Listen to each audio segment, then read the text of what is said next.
Vous êtes-vous déjà senti mal à l'aise à l'idée d'être seul avec vous-même, comme si ce silence pesant devenait insoutenable? Ce moment où vous saisissez votre téléphone, allumez la télévision ou mettez de la musique, simplement pour éviter ce vide? Vous n'êtes pas seul. Dans un monde de plus en plus bruyant, où les notifications et les distractions s'enchaînent sans répit, beaucoup ressentent cette peur de la solitude, ce besoin d'échapper à leur propre compagnie. Mais, et si je vous disais que ce sentiment d'inconfort cache en réalité une opportunité inestimable? C'est précisément ici que le stoïcisme intervient. Imaginez-le comme un phare de sagesse qui guide ceux qui se perdent dans le tumulte mental et émotionnel de la vie moderne. Cette ancienne philosophie, bien plus qu'un simple courant de pensée, devient une véritable boussole pour quiconque cherche à se recentrer, à cultiver une relation profonde et authentique avec soi-même.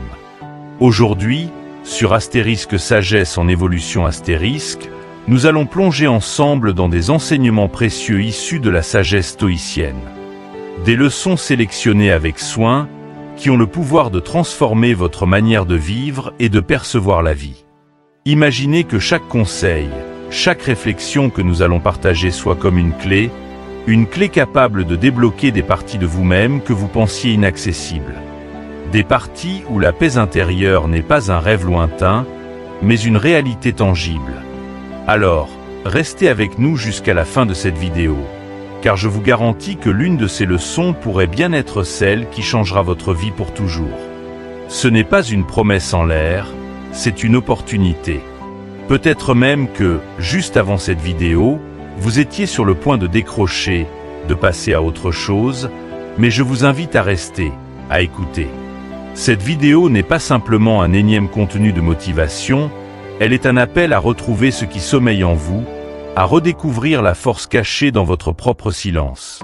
Vous le sentez au fond de vous, cette envie de comprendre, de grandir, de dépasser les obstacles intérieurs. Alors laissez-vous guider. Dans les minutes qui suivent, nous allons explorer ensemble des concepts et des pratiques qui pourraient vous aider à apaiser ce bruit constant, à voir plus clair, à mieux naviguer dans la vie malgré les tempêtes. Je vous lance un défi, un seul. Restez jusqu'à la fin, écoutez chaque enseignement et voyez par vous-même l'impact que cela peut avoir sur votre vie. Une seule réflexion pourrait suffire à déclencher un déclic, à changer votre perspective sur vous-même et sur le monde qui vous entoure. Alors, êtes-vous prêt à embarquer dans ce voyage introspectif? À prendre un moment pour vous offrir un espace de réflexion et de calme? Préparez-vous, car ce que vous êtes sur le point de découvrir pourrait bien être le début d'un changement profond. Et n'oubliez pas, si vous appréciez ce que vous entendez, si ces leçons résonnent en vous, abonnez-vous à Astérisque Sagesse en évolution Astérisque, activez la cloche pour ne rien manquer, et partagez cette sagesse autour de vous. Restez avec nous, car chaque seconde de cette vidéo pourrait bien être celle qui fait toute la différence. Cultivez une amitié avec soi-même. Dans les moments de solitude, il est facile de chercher des distractions pour fuir le malaise de se retrouver seul face à soi-même. Qui n'a jamais ressenti ce besoin presque irrésistible de saisir son téléphone, de se plonger dans le défilement sans fin des réseaux sociaux, ou de mettre la télévision en fond sonore, simplement pour éviter de faire face à ses propres pensées. Pourtant, la solitude offre un potentiel bien plus grand que celui de se distraire.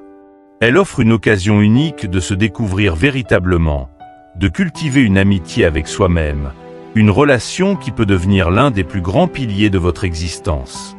Le stoïcisme, cette sagesse intemporelle, nous apprend que la véritable paix ne se trouve pas à l'extérieur, mais au plus profond de nous-mêmes.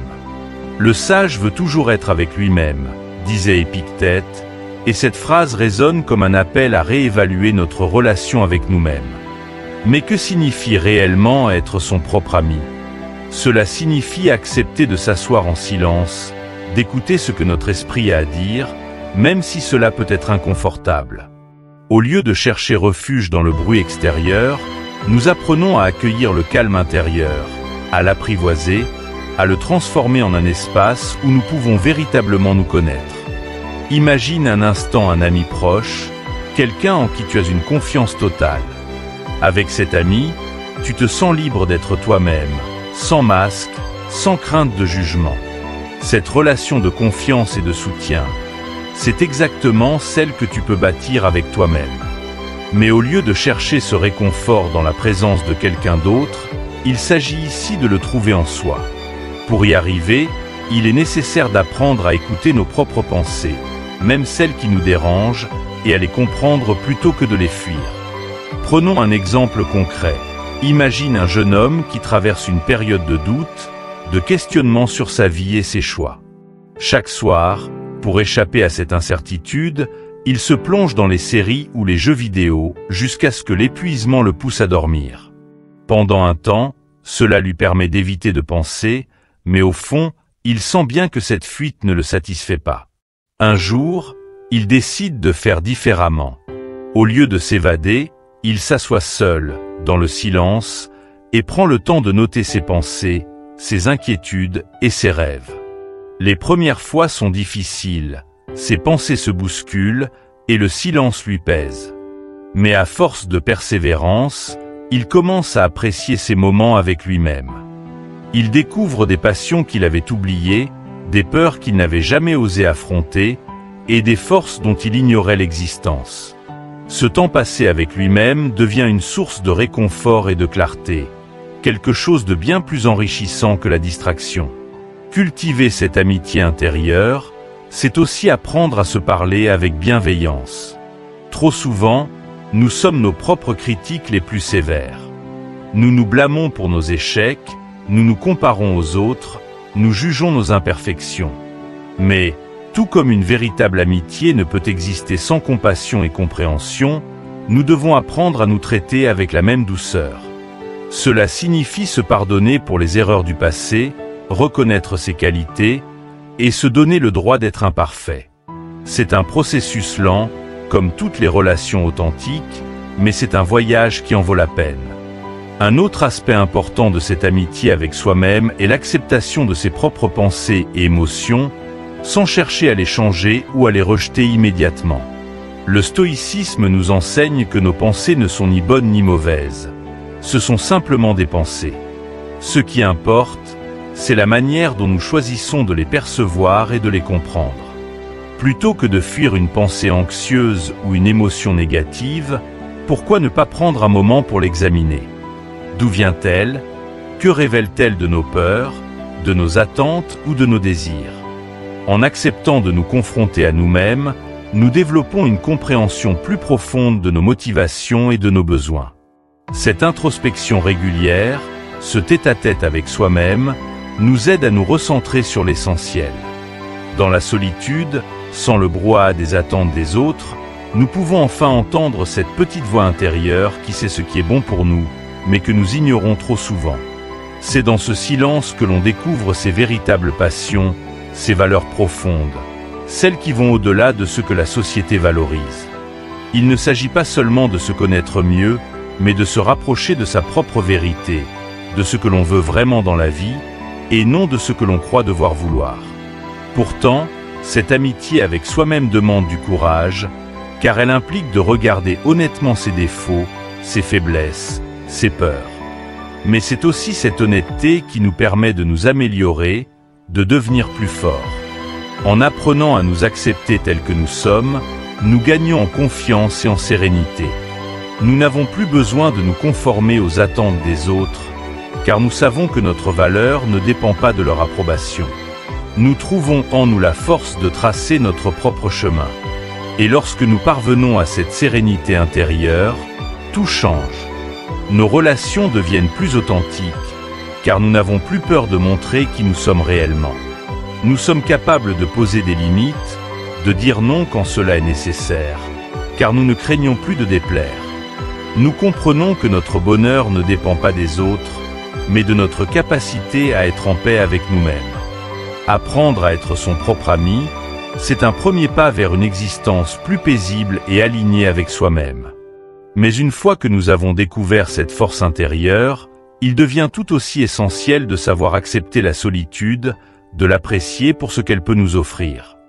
Dans la prochaine partie, nous verrons ensemble comment la solitude, loin d'être une ennemie, peut devenir une alliée puissante pour notre développement personnel et notre quête de sérénité.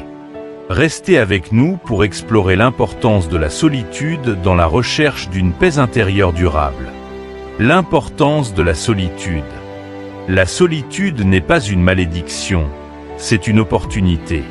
C'est une pause précieuse au milieu du tumulte de la vie, un moment pour arrêter de courir et simplement écouter. Dans notre société hyperconnectée, la solitude est souvent redoutée, perçue comme une forme d'échec ou de vide à combler. Mais c'est en réalité une chance de redécouvrir qui nous sommes, loin des attentes et des pressions extérieures. La solitude, bien vécue, devient une source de clarté et de force.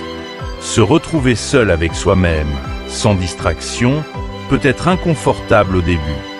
Beaucoup craignent le silence, de peur de ce qu'ils pourraient entendre en eux.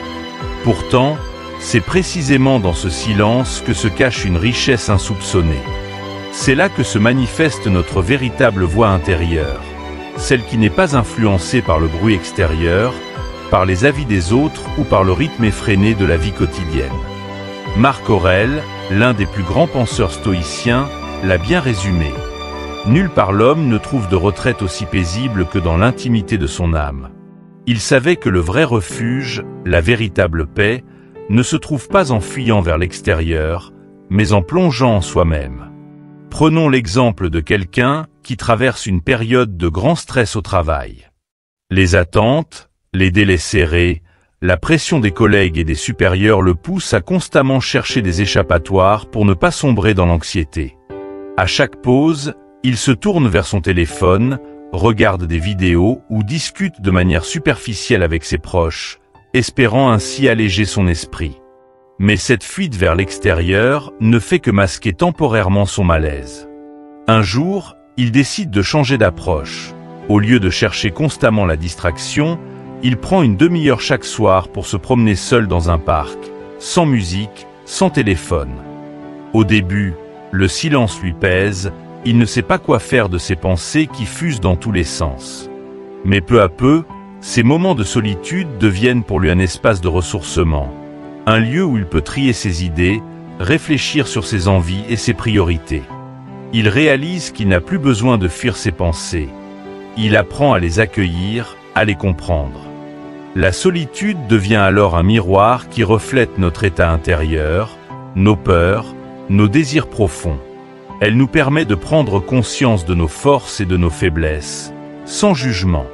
Parfois, c'est dans ces moments que l'on se rend compte des choses que l'on refoulait depuis longtemps. Une insatisfaction latente, un besoin de changement, ou même une passion que l'on a négligée. Être seul, c'est se donner la permission de se poser les bonnes questions. Est-ce que je suis vraiment heureux dans ma vie actuelle? Qu'est-ce que je veux vraiment accomplir? Pourquoi suis-je si inquiet à propos de l'avenir? C'est dans le silence de la solitude que ces questions trouvent enfin la place de se poser. La solitude nous apprend aussi à devenir plus autonomes, à ne plus dépendre de la validation extérieure pour nous sentir en paix. En passant du temps seul, on réalise que notre valeur ne dépend pas des compliments ou de l'attention des autres. C'est une expérience profondément libératrice. Prenons un autre exemple, celui d'une femme qui, après une rupture difficile, ressent un vide immense. Elle avait l'habitude de partager chaque moment de sa vie avec son partenaire et se retrouve soudainement face à elle-même.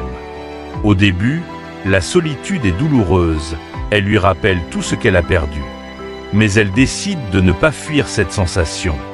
Elle commence à pratiquer la méditation, à noter ses pensées et à prendre du temps pour redécouvrir ce qui la passionne. Avec le temps, elle se rend compte qu'elle n'a plus besoin de quelqu'un pour se sentir complète. Elle découvre la satisfaction de pouvoir apprécier un coucher de soleil, de s'offrir un café dans un parc, de se promener en écoutant le bruissement des feuilles. Ce qui était au départ un vide est devenu une opportunité pour reconstruire sa vie, pour apprendre à s'aimer et à se comprendre sans l'intermédiaire de quelqu'un d'autre. Pourtant, la solitude ne se résume pas à de simples moments de pause ou de réflexion. C'est aussi une discipline, une pratique régulière à cultiver, comme on cultive un jardin intérieur. Chaque jour, Prendre un moment pour s'éloigner du bruit, des notifications, des sollicitations. Méditer quelques minutes, marcher sans but précis, écouter ses propres pensées sans les juger. C'est un acte de soin envers soi-même, une manière de dire « Je mérite de m'accorder du temps, de me connaître et de me respecter ». La solitude peut aussi être un moyen de développer une résilience émotionnelle. En apprenant à apprécier sa propre compagnie, on devient moins vulnérable au haut et au bas de la vie sociale. Lorsque les critiques ou les éloges des autres viennent à manquer, cela ne nous affecte plus autant, car notre estime de soi est ancrée dans quelque chose de plus profond. Imaginez un arbre au milieu d'un champ. Lorsqu'il grandit à l'écart des autres, il apprend à s'enraciner profondément pour faire face au vent et aux tempêtes. De la même manière, une personne qui accepte la solitude développe des racines solides qui lui permettent de rester debout, même lorsque la vie devient instable. La solitude nous apprend aussi à différencier l'essentiel du superflu. Lorsqu'on est seul, loin des opinions et des attentes des autres, on se recentre sur ce qui compte vraiment pour nous. On apprend à apprécier les petites choses de la vie, à se satisfaire de l'instant présent. Les préoccupations matérielles ou les pressions sociales perdent de leur importance, et l'on redécouvre une forme de simplicité. C'est une des leçons les plus profondes du stoïcisme. Savoir se contenter de ce que l'on a, trouver la paix dans le peu, et se détacher de ce que l'on ne peut pas contrôler. Embrasser la solitude, c'est découvrir une nouvelle forme de liberté, celle de n'être dépendant de personne pour être heureux. Mais pour que cette liberté prenne tout son sens, il faut aussi savoir vivre pleinement dans le moment présent, sans être hanté par le passé ni angoissé par l'avenir.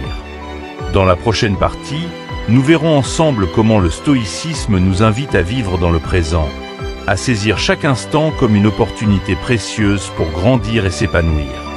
Restez avec nous pour comprendre pourquoi le moment présent est la clé d'une vie plus sereine et plus épanouissante. Vivre dans le présent. Vivre dans le présent, c'est un art que beaucoup d'entre nous ont perdu de vue dans la course effrénée de la vie moderne. Nous sommes souvent piégés entre deux dimensions qui échappent à notre contrôle. Le passé, avec ses regrets, ses souvenirs, ses erreurs que l'on rumine encore et encore. Et l'avenir, avec ses incertitudes, ses inquiétudes, ses scénarios imaginaires qui nous paralysent. Mais en faisant cela, nous négligeons l'unique moment qui compte vraiment, le moment présent. Cette réalité, pourtant simple en apparence, est l'une des plus grandes leçons du stoïcisme, et elle a le pouvoir de transformer notre façon de vivre. Sénèque, l'un des plus illustres philosophes stoïciens, nous rappelle que à mesure que nous retardons la vie, elle s'accélère. Que voulait-il dire par là? Que chaque moment que nous passons à nous projeter dans un futur incertain ou à nous lamenter sur le passé est un moment que nous perdons à vivre pleinement. En repoussant sans cesse notre bonheur à demain, à un moment où tout ira mieux, nous laissons filer le temps, et avec lui, les occasions de savourer ce que nous avons déjà. C'est un peu comme si nous étions sur un train en marche, mais au lieu de profiter du paysage qui défile, nous ne faisons que regarder par la fenêtre en nous demandant ce que nous avons manqué derrière nous ou ce qui nous attend plus loin. Mais chaque instant que nous passons à faire cela, c'est un instant de la vue splendide que nous ignorons. Vivre dans le présent, cela ne signifie pas oublier le passé ou ignorer l'avenir, mais bien d'apprendre à se recentrer sur ce qui se passe ici et maintenant et à apprécier la richesse de l'instant.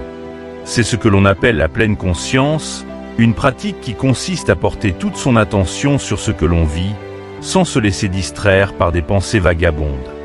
Cela peut sembler simple, mais en réalité, c'est un véritable défi.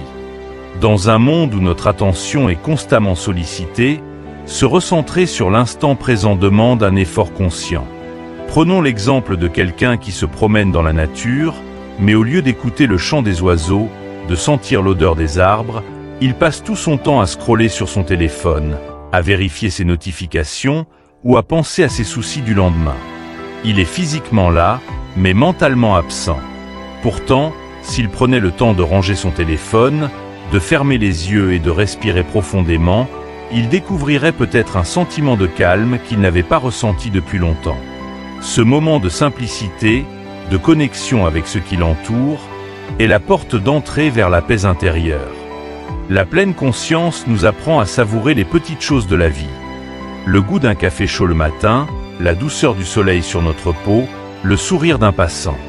Ce sont ces moments, souvent banals, qui tissent la trame de notre existence, mais que nous ignorons trop souvent en quête de grands moments qui, paradoxalement, ne nous satisfont jamais vraiment.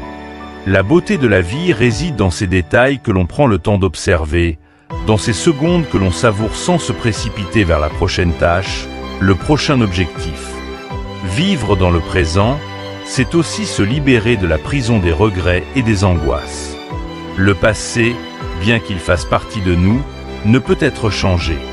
Il est figé, et s'y attacher ne fait que rouvrir des plaies qui devraient être cicatrisées.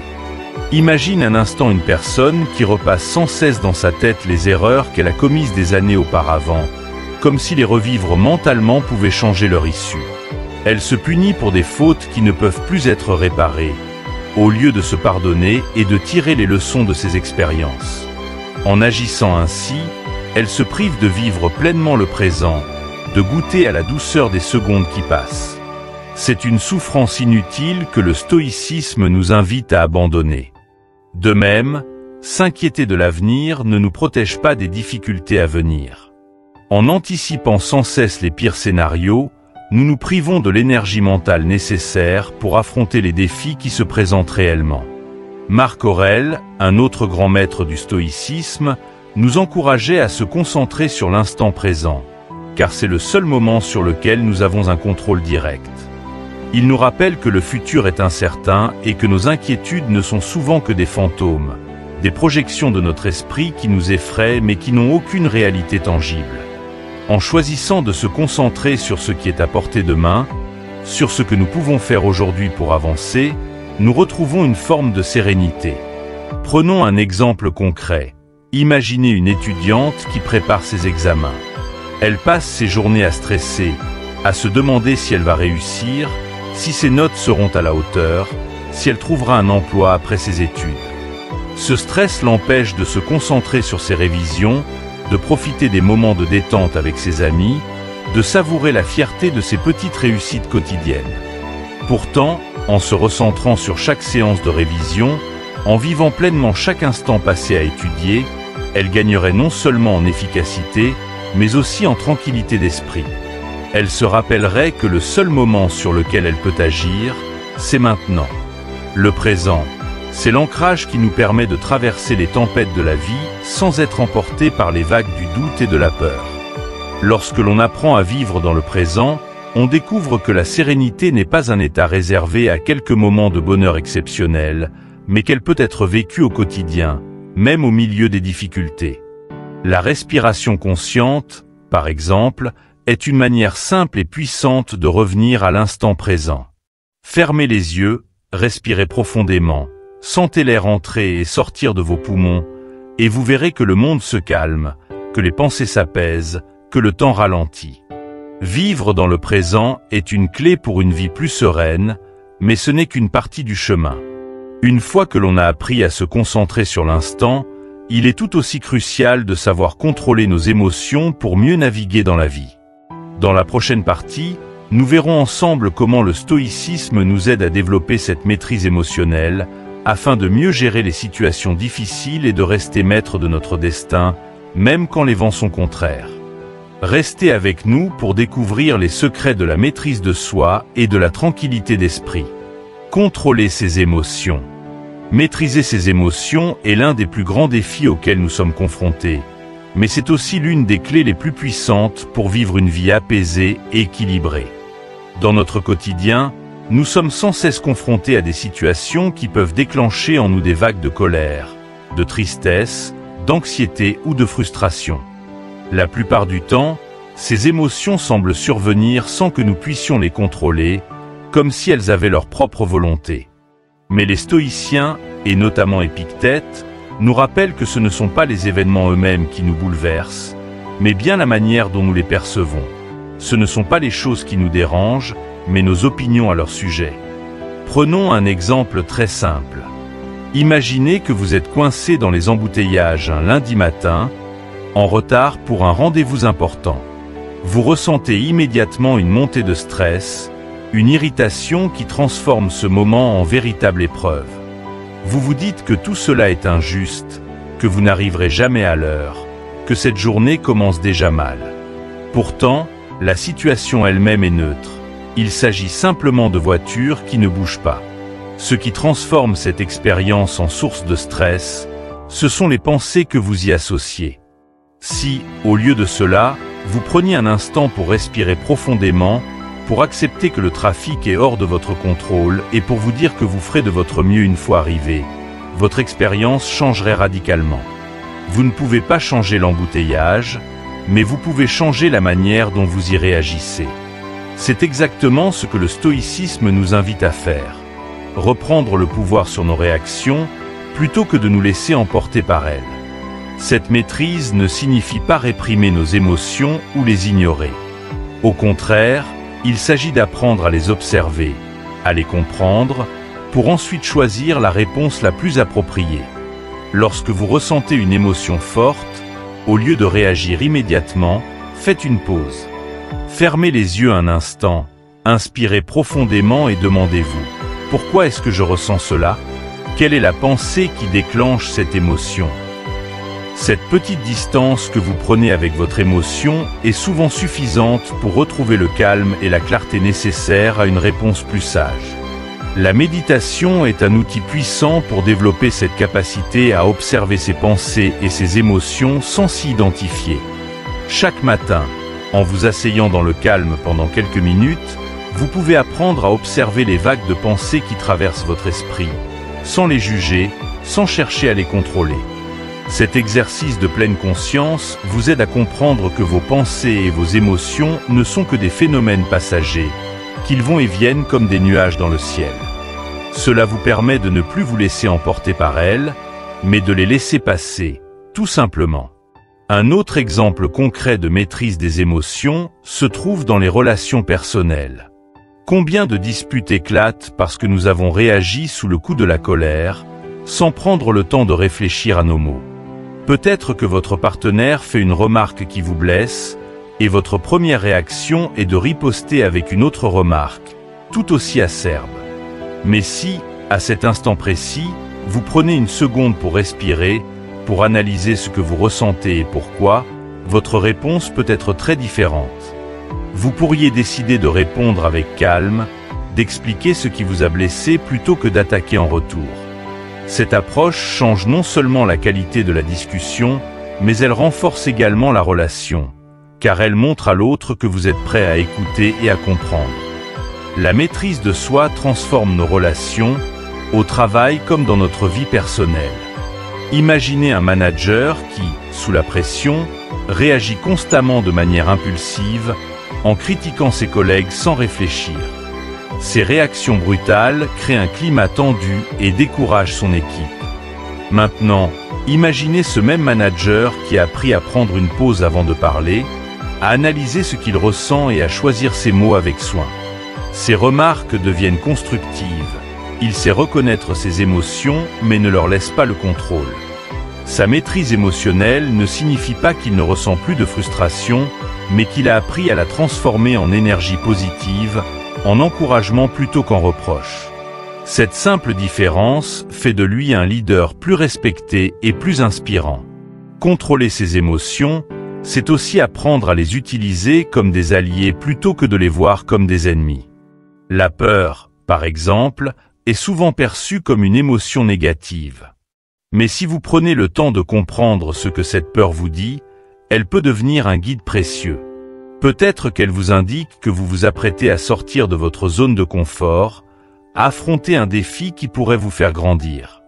De la même manière, la tristesse peut être un signal qu'il est temps de laisser partir quelque chose ou quelqu'un, de tourner une page pour ouvrir un nouveau chapitre de votre vie. Chaque émotion a un message à nous transmettre, mais il faut la patience et la volonté de l'écouter pour le comprendre. Le stoïcisme ne nous demande pas de devenir insensibles, mais d'apprendre à reconnaître ce que nous pouvons contrôler et ce que nous ne pouvons pas. Si nous comprenons que la plupart de nos émotions sont déclenchées par notre interprétation des événements, nous reprenons le pouvoir sur nos réactions. Nous ne sommes plus des marionnettes manipulées par chaque changement de situation. Nous devenons les maîtres de notre propre esprit, capables de rester calmes même lorsque tout autour de nous semble s'effondrer. Imaginez un marin qui navigue en pleine tempête. Il ne peut pas contrôler la violence des vagues ni la force du vent, mais il peut choisir la manière dont il tient la barre, il peut ajuster ses voiles pour mieux faire face aux éléments. De la même manière, nous ne pouvons pas toujours contrôler ce qui nous arrive, mais nous pouvons choisir comment nous orientons nos pensées et nos émotions face aux difficultés. Cette métaphore illustre parfaitement la philosophie stoïcienne. Être un capitaine de son esprit, ajuster sa perception pour traverser les tempêtes de la vie avec sérénité. Maîtriser ses émotions nous permet de naviguer dans la vie avec calme et assurance, mais cela ne suffit pas à nous rendre plus forts face aux épreuves. Il est également crucial de développer une résilience émotionnelle, cette capacité à rebondir après chaque coup dur, à transformer les difficultés en opportunités de croissance. Dans la prochaine partie, nous explorons ensemble comment le stoïcisme nous enseigne à pratiquer la résilience émotionnelle pour faire face aux épreuves avec un esprit plus fort et un cœur plus résilient. Restez avec nous pour découvrir les secrets d'une force intérieure qui ne fléchit pas. La résilience émotionnelle. La résilience émotionnelle est une force intérieure qui se développe lorsque la vie nous met à l'épreuve. C'est la capacité à se relever après une chute, à faire face aux difficultés sans laisser la tempête intérieure prendre le dessus. Les moments de crise, bien que douloureux, sont des opportunités pour forger cette résilience. Car c'est dans la souffrance, la perte et les échecs que l'on découvre la profondeur de nos ressources intérieures. Comme l'a si bien dit Marc Aurèle, le bonheur de votre vie dépend de la qualité de vos pensées. Cela signifie que, même lorsque tout semble s'effondrer autour de nous, nous avons le pouvoir de choisir comment nous interprétons et réagissons aux événements. La résilience émotionnelle ne consiste pas à ignorer la douleur, mais à la transformer en force. Prenons un exemple concret. Imagine une personne qui perd soudainement son emploi, une situation qui pourrait être dévastatrice sur le plan personnel et financier. Dans un premier temps, le sentiment de perte est inévitable. L'inquiétude pour l'avenir, le sentiment d'échec, la peur de ne pas retrouver de stabilité. Mais au lieu de se laisser submerger par ses émotions, cette personne décide de changer sa perspective. Elle considère cet événement non comme une fin, mais comme une opportunité de réévaluer ses priorités, de se demander ce qu'elle veut vraiment accomplir. Elle commence à voir cette période de chômage comme un temps pour se former, pour explorer de nouvelles passions, pour retrouver un équilibre de vie qu'elle avait perdu dans la routine du travail. Cette attitude, ce changement de perspective, est le fondement de la résilience émotionnelle. La résilience, c'est aussi savoir accepter ce qui est hors de notre contrôle. Lorsqu'on traverse une crise, il est facile de tomber dans le piège de la victimisation, de se dire que la vie est injuste, que les circonstances sont contre nous. Mais en réalité, se concentrer sur ce que l'on ne peut pas changer ne fait que nous enchaîner à notre propre souffrance. Imaginez un sportif qui se blesse gravement et qui voit sa carrière mise en pause, voire terminée. Il pourrait choisir de se lamenter sur cette blessure, de ressasser ce qu'il aurait pu faire différemment pour l'éviter. Mais un esprit résilient choisira plutôt de se concentrer sur sa rééducation, sur les petits progrès quotidiens, sur les nouvelles opportunités qui s'ouvrent à lui, même si elles sont différentes de celles qu'il espérait.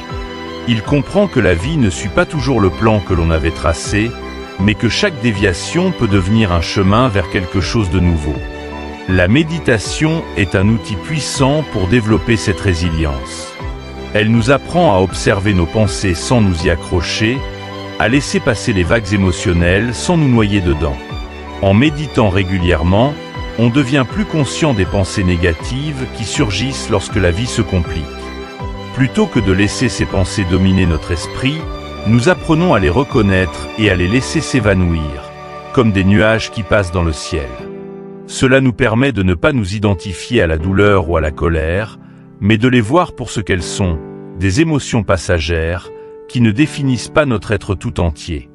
Le journal de gratitude est une autre pratique qui renforce la résilience émotionnelle. Noter chaque jour les choses pour lesquelles nous sommes reconnaissants, même les plus petites, nous aide à réorienter notre esprit vers ce qui est positif, même au milieu de la tempête. C'est un exercice simple, mais incroyablement efficace pour changer notre état d'esprit. Imagine quelqu'un qui traverse une période de deuil, qui se sent perdu et accablé. Prendre quelques minutes chaque soir pour noter les bons moments de la journée, un sourire échangé, un coucher de soleil, le soutien d'un ami, peut l'aider à se rappeler que la lumière existe encore, même au milieu de l'obscurité. Ce n'est pas un remède miracle qui fait disparaître la douleur, mais cela permet de la porter avec un peu plus de légèreté, de ne pas sombrer complètement dans le désespoir. L'exercice physique, lui aussi, joue un rôle essentiel dans le développement de la résilience émotionnelle. Bouger son corps, se dépasser physiquement, nous rappelle que nous avons la capacité de surmonter les difficultés, de repousser nos limites. Quand on est au bord de l'épuisement lors d'un entraînement, et que l'on trouve en soi la force de continuer malgré tout, c'est une leçon que l'on peut appliquer à d'autres domaines de la vie. Le sport devient une métaphore de notre capacité à surmonter les épreuves. Chaque kilomètre couru, chaque poids soulevé est une preuve tangible que l'on est capable de faire face aux défis, même quand notre esprit nous dit que c'est impossible. La résilience émotionnelle se développe aussi à travers la visualisation négative, une pratique stoïcienne qui consiste à imaginer les pires scénarios pour mieux s'y préparer.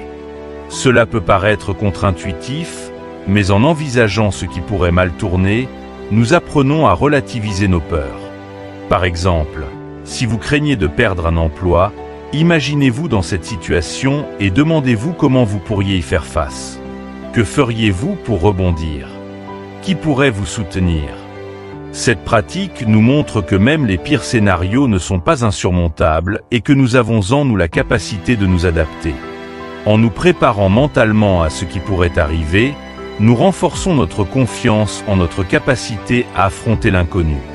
En fin de compte, la résilience émotionnelle, c'est accepter que la vie soit imprévisible et difficile, tout en choisissant de rester debout face aux tempêtes. C'est un peu comme un arbre qui plie sous la force du vent, mais qui ne casse pas. Il accepte la puissance des éléments, mais reste solidement ancré dans le sol.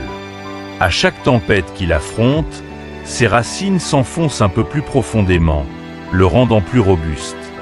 De la même manière, chaque épreuve que nous traversons nous offre la possibilité de renforcer nos racines intérieures, de devenir plus forts, plus sages. La résilience émotionnelle nous aide à transformer les épreuves en opportunités de croissance. Mais pour pleinement l'exploiter, il faut aussi savoir cultiver la compassion envers soi-même et envers les autres. La prochaine partie nous apprendra comment la bienveillance et l'empathie, envers nous et notre entourage, sont des alliés indispensables pour traverser les moments difficiles avec le cœur ouvert. Restez avec nous pour découvrir comment la compassion peut devenir une source de force et de guérison dans votre quotidien. La compassion envers les autres. Pratiquer la compassion, c'est apprendre à ouvrir son cœur aux autres, à écouter sans juger, à offrir de l'aide sans rien attendre en retour. Dans un monde où la performance et la compétition sont souvent valorisées, la compassion peut sembler être une faiblesse. Mais en réalité, c'est l'une des plus grandes forces que l'on puisse développer. Elle nous permet de nous connecter aux autres à un niveau plus profond, de créer des liens qui vont au-delà des apparences. Elle nous rappelle, comme le disait Épictète, que nous portons tous des fardeaux invisibles. Chacun, derrière ses sourires ou son silence, porte ses propres douleurs, ses propres peurs. La compassion, c'est la capacité de reconnaître cette souffrance, même si elle n'est pas visible. La compassion commence par soi-même. Avant de pouvoir véritablement comprendre les autres, il faut d'abord apprendre à se pardonner ses propres erreurs, accepter ses imperfections. Souvent, nous sommes nos pires juges. Nous nous accablons de critiques pour les fautes que nous avons commises ou les opportunités manquées. Mais cette attitude ne fait que nous enfermer dans un cercle de culpabilité et de regret. Apprendre à être plus doux avec soi-même, c'est le premier pas vers une compassion authentique envers les autres. Cela signifie accepter que nous ne sommes pas parfaits et que nous avons le droit de faire des erreurs, tant que nous en tirons des leçons. Ce pardon que l'on s'accorde, c'est le point de départ d'une nouvelle relation avec nous-mêmes et avec ceux qui nous entourent. Prenons un exemple concret. Imagine un parent qui, épuisé par une journée de travail, perd patience avec son enfant pour une simple maladresse. Sur le moment, il se sent coupable, accablé par la sensation de ne pas être à la hauteur. Mais s'il apprend à se pardonner, à comprendre que sa réaction était le reflet de sa propre fatigue et non de son manque d'amour, il devient capable de faire preuve de la même indulgence envers les autres. Il se rend compte que la colère de son collègue ou l'agacement de son conjoint peuvent aussi être le résultat de journées difficiles. Plutôt que de réagir avec irritation, il peut choisir d'écouter, de comprendre ce qui se cache derrière ses comportements. Cette capacité à voir au-delà des apparences, à reconnaître la douleur sous la surface, est le cœur même de la compassion. La compassion ne signifie pas nécessairement être d'accord avec tout le monde ou tout accepter. Il s'agit plutôt de reconnaître la réalité de l'autre, de valider son expérience, même si elle est différente de la nôtre. C'est accepter que chacun a son histoire, ses batailles intérieures, et que ces batailles peuvent le rendre plus vulnérable. Imagine un collègue qui, chaque matin, semble de mauvaise humeur, qui n'offre jamais un sourire. Plutôt que de le juger, la compassion invite à se demander ce qu'il traverse, à envisager que peut-être il fait face à une situation personnelle difficile dont personne n'a connaissance. Cette simple ouverture de cœur peut changer la dynamique d'une relation. Plutôt que de créer un mur entre nous et les autres, elle nous pousse à tendre une main, à offrir un sourire, un mot de soutien. Ces gestes simples peuvent faire une différence immense dans la vie de ceux qui les reçoivent. La compassion, c'est aussi offrir sans rien attendre en retour. Dans une époque où tout est souvent transactionnel, où l'on mesure ce que l'on donne et ce que l'on reçoit, la vraie compassion se distingue par sa gratuité. Il s'agit de faire le bien pour le bien, parce que cela nous enrichit intérieurement, parce que cela donne un sens plus profond à notre existence. Lorsque l'on tend la main à quelqu'un dans le besoin, sans attendre de reconnaissance ou de remerciement, on découvre un sentiment de satisfaction qui va au-delà de l'ego. Cela crée en nous un sentiment de connexion à quelque chose de plus grand, à une humanité partagée. Et paradoxalement, c'est souvent dans ces moments où nous donnons sans attendre que nous recevons le plus, sous la forme de gratitude sincère, de respect ou simplement de la sensation d'avoir agi selon nos valeurs. Mais pour pratiquer la compassion, il faut aussi accepter que cela ne signifie pas toujours être compris ou apprécié en retour. Offrir de l'aide ou de la compréhension à quelqu'un ne garantit pas qu'il répondra de la manière que l'on espère. Parfois, notre geste sera mal interprété ou même ignoré. Mais la compassion nous apprend à persévérer malgré cela, à ne pas nous décourager. Elle nous rappelle que l'essence de notre action réside dans l'intention et non dans la réponse de l'autre. En agissant avec compassion, nous nous alignons sur nos valeurs, nous devenons la personne que nous aspirons à être, et c'est là que réside la véritable récompense. La compassion nous rend également plus humains, car elle nous reconnecte à notre vulnérabilité commune. C'est en reconnaissant la douleur chez l'autre que nous apprenons à mieux accepter la nôtre. C'est un échange silencieux, une reconnaissance mutuelle que, malgré nos différences, nous partageons tous les mêmes émotions fondamentales.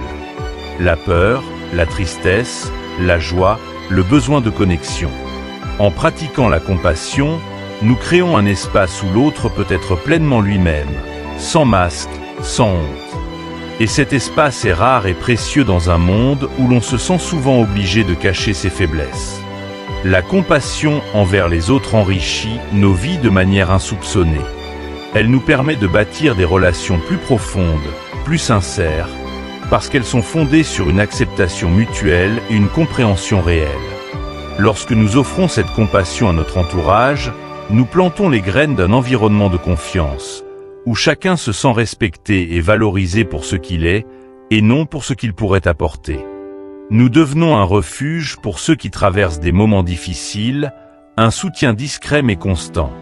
Et en retour, nous découvrons que notre propre vie se remplit de la richesse de ces échanges humains authentiques. La compassion est une clé pour renforcer nos liens et nous reconnecter à notre humanité partagée. Mais pour continuer à avancer sur ce chemin de transformation personnelle, il est tout aussi important de comprendre comment utiliser notre énergie de manière judicieuse, en concentrant nos efforts sur ce que nous pouvons réellement contrôler. Dans la prochaine partie, nous explorons ensemble la dichotomie du contrôle, chère aux stoïciens, pour apprendre à distinguer ce qui dépend de nous et ce qui ne l'est pas. Restez avec nous pour découvrir comment cette leçon essentielle peut alléger votre esprit et transformer votre perspective sur la vie. Le pouvoir de la gratitude. La gratitude est une pratique qui a le pouvoir de transformer la manière dont nous percevons le monde qui nous entoure. Elle nous aide à réorienter notre esprit, à déplacer notre attention des manques et des frustrations vers les richesses, souvent ignorées, de notre quotidien. Dans une époque où la comparaison avec les autres et la course au toujours plus domine, pratiquer la gratitude est une véritable révolution intérieure. Marc Aurèle, grand penseur stoïcien, nous invitait à ne pas être ingrats pour ce que nous possédons en cherchant toujours ce qui nous manque. Cet enseignement rappelle que la source de notre bonheur réside moins dans ce que nous accumulons que dans la manière dont nous savons apprécier ce que nous avons déjà. Pratiquer la gratitude ne signifie pas ignorer les problèmes ou se forcer à être optimiste en toutes circonstances. C'est plutôt un art de reconnaître ce qui va bien, même quand tout ne va pas pour le mieux. Un simple exercice, comme celui de noter chaque jour 3 choses pour lesquelles nous sommes reconnaissants, peut avoir un impact profond sur notre mental. Au début, ces choses peuvent sembler banales. Un rayon de soleil le matin, une conversation agréable avec un ami, un repas délicieux. Mais au fur et à mesure que l'on s'habitue à cet exercice, on réalise que la vie regorge de ces petites bénédictions et que nous passons souvent à côté par simple habitude. Prenons l'exemple de quelqu'un qui traverse une période de stress au travail. Chaque jour, il se sent submergé par les responsabilités, il craint de ne pas être à la hauteur et a l'impression que tout va mal. Mais en s'astreignant à cet exercice de gratitude, il commence à voir les choses différemment. Un matin, il note sa reconnaissance pour un collègue qui lui a offert son aide sur un projet difficile. Le lendemain, il écrit qu'il est reconnaissant pour le café chaud qu'il a réconforté avant une réunion stressante. Puis, il remarque la beauté d'un coucher de soleil qu'il avait oublié de regarder depuis des mois. Ces petites notes de gratitude ne font pas disparaître les défis de son quotidien, mais elles lui rappellent que, même dans les périodes de tension, il y a toujours des moments de douceur à apprécier. Et cela change sa manière de vivre ses journées, en y injectant une dose de lumière, de calme, de positivité. La gratitude nous apprend aussi à percevoir les difficultés comme des opportunités de croissance. Chaque épreuve, chaque obstacle peut être vu sous un autre angle. Bien sûr, sur le moment, il est normal de ressentir de la frustration ou de la tristesse face à un revers. Mais en prenant du recul, en cherchant à voir ce que cette difficulté a pu nous apporter, nous découvrons souvent une leçon, une force nouvelle. Par exemple, une personne qui a perdu son emploi pourrait facilement se concentrer sur l'aspect négatif de la situation. La perte de revenus, l'incertitude, la peur du lendemain. Mais en pratiquant la gratitude, elle pourrait aussi reconnaître que cette période lui offre du temps pour réfléchir à ses véritables aspirations, pour envisager un nouveau départ, peut-être même pour se réorienter vers une carrière plus en accord avec ses valeurs. C'est une façon de se dire, oui, cette épreuve est difficile, mais elle m'a donné l'opportunité de me poser des questions importantes, de redécouvrir mes forces et mes désirs. La gratitude change la manière dont nous abordons notre quotidien, et cela finit par impacter toutes les sphères de notre vie. En cultivant cette habitude, on devient plus attentif aux petites joies, on développe une sensibilité accrue aux moments de bonheur simple. Par exemple, au lieu de se concentrer sur les désagréments d'une journée pluvieuse, on pourrait apprécier le calme apporté par le bruit de la pluie sur les fenêtres, ou le confort d'un moment passé au chaud à lire un bon livre.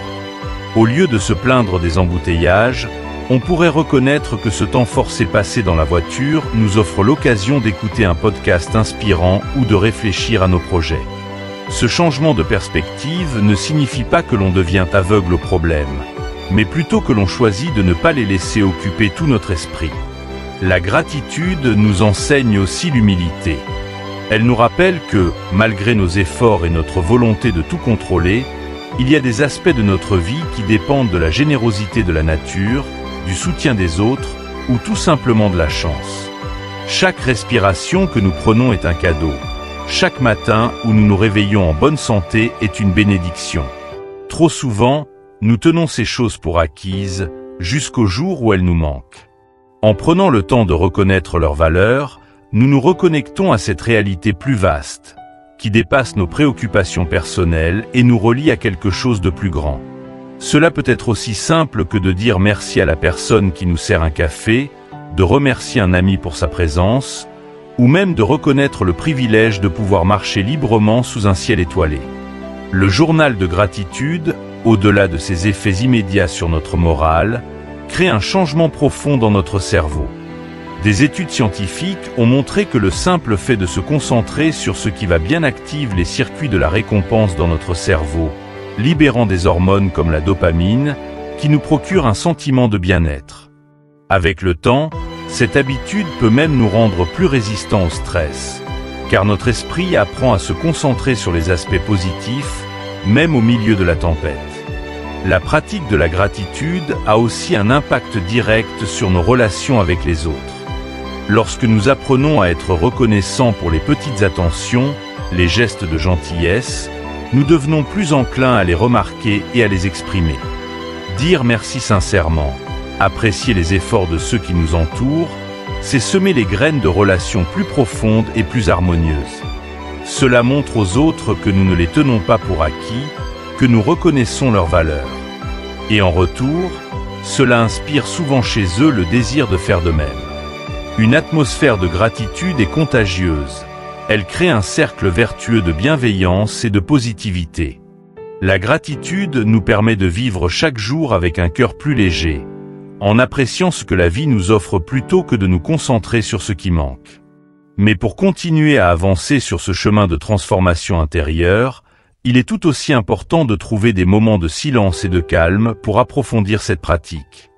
Dans la prochaine partie, nous explorerons ensemble l'importance du silence et comment il peut nous aider à mieux nous connecter à nous-mêmes et au monde qui nous entoure. Restez avec nous pour découvrir le pouvoir apaisant du silence et sa capacité à enrichir notre esprit. Conclusion. Ne laisse jamais les autres te faire croire que tu ne mérites pas ce que tu veux.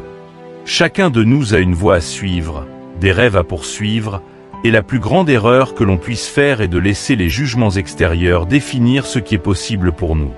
La vie est un cadeau précieux, une seule et unique chance de vivre pleinement. Alors ne te laisse pas détourner de ce qui te rend véritablement heureux.